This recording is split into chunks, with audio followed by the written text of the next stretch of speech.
Hello dear friends, I hope you are doing well. आज मैं आपके सामने इसलिए आया हूं क्योंकि रिसेंटली मैंने सोशल मीडिया पे कुछ लोगों को देखा कि वो एजुकेशन के बारे में एक्सपर्ट एडवाइसेस देते हैं और स्टोरीज बना के आपको खिलाते हैं, पिलाते हैं और मोटिवेट करते हैं उन चीज़ों पे जो बिल्कुल गलत है, जिनका न सर है न पैर है। तो मैंने सोचा कि मैं भी थोड़ा सा आपको प्रॉपरली गाइड करूं क्योंकि आपके बच्चों के मुस्तकबिल का सवाल है। सो let me try to analyze what these people say and why according to me कि ये बिल्कुल एक ट्रैश आइडिया है।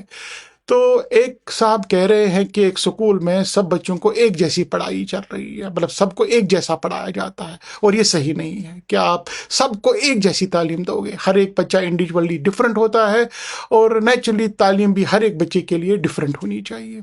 हो सकता है कि उसका ओपिनियन अपने हिसाब से, उसके हिसाब से ठीक हो, लेकिन मैं आपको बताऊं कि किसी भी स्कूल का एक लर्निंग ऑब्जेक्टिव होता है और वो जो स्कूल के टीचर्स होते हैं, वो जो कैरिकुलम होता है, जो सिलेबस होता है, वो इसलिए बनाया जाता है कि ताकि हम वो लर्निंग ऑब्जेक्टिव्स को अटेन कर पाए।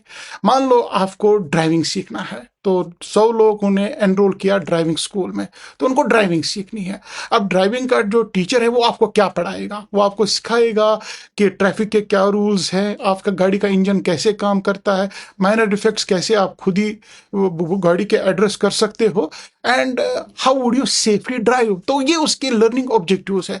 अब वो इस स्कूल में आपको ये तो नहीं सिखाएगा वाजवान कैसे पकाते हैं, क्योंकि वो इस स्कूल का ऑब्जेक्टिव नहीं है। अब यहाँ पर जितने भी लोग आए वो इसीलिए आए हैं कि उनको ड्राइविंग सीखनी है, तो दैट इज वाई कि उनको यूनिफॉर्मली पढ़ाया जाता है।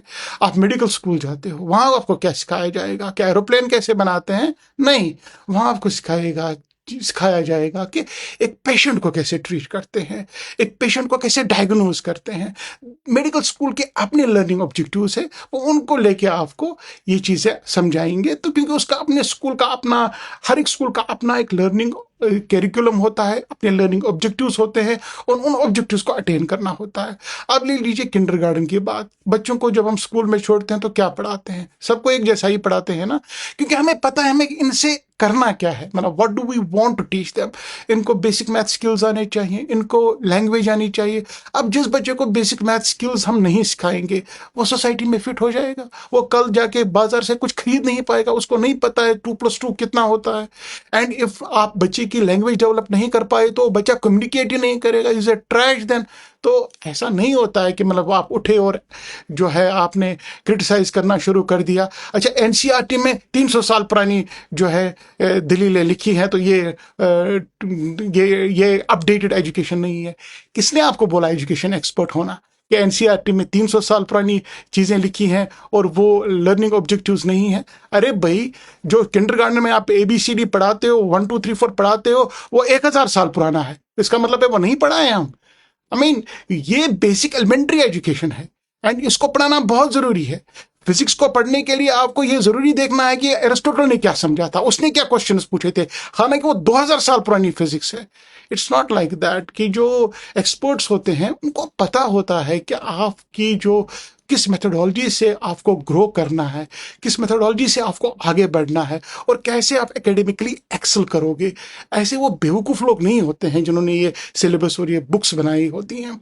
हाँ, अब किसी इंडिविजुअल को ये मैच नहीं करता होगा, सूट नहीं करता होगा, उस इंडिविजुअल के लिए स्पेशल क्लासेस होते हैं, स्पेशल कोर्सेज होते हैं। वो स्कूल में ही ना जाए, उसको किसने बोला है स्कूल में जाने के लिए? फॉर एग्जाम्पल, किसी को ड्राइविंग नहीं सीखनी है तो क्यों यार वो ड्राइविंग स्कूल जाएगा अपने आप को टॉर्चर करने के लिए और उस टीचर को भी टॉर्चर करने के लिए?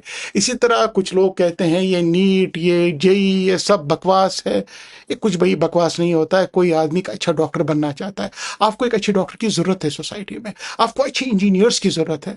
अब रिसेंटली देखो, एरोप्लेन क्राइसिस हो गई, we do not have enough pilots जो इन हवाई जहाज को फ्लाई कर सके। We need good pilots. तो उनके लिए हमें स्टूडेंट्स को सिलेक्ट करना है।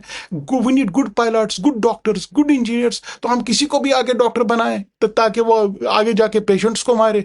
तो इसलिए हम क्या करते हैं, एक कंपटीशन सिस्टम बनाते हैं, उन लोगों को उस कंपटीशन में बिठाते हैं जिनकी चाहत एक अच्छा डॉक्टर बनने की।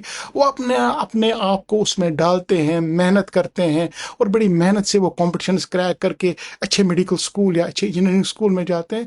इसमें कोई गलत नहीं है, लेकिन हाँ, एक स्टूडेंट को मोटिवेट करना कि आप डॉक्टर बनो, वो नहीं बनना चाहता, ये गलत है। एक स्टूडेंट को मोटिवेट करना आप इंजीनियर बनो, वो इंजीनियर इंजीनियर नहीं बनना चाहता है, ये गलत है। या किसी में कैपेबिलिटी नहीं है, आप पैसे देके उसको डॉक्टर बना रहे हो, ये गलत है।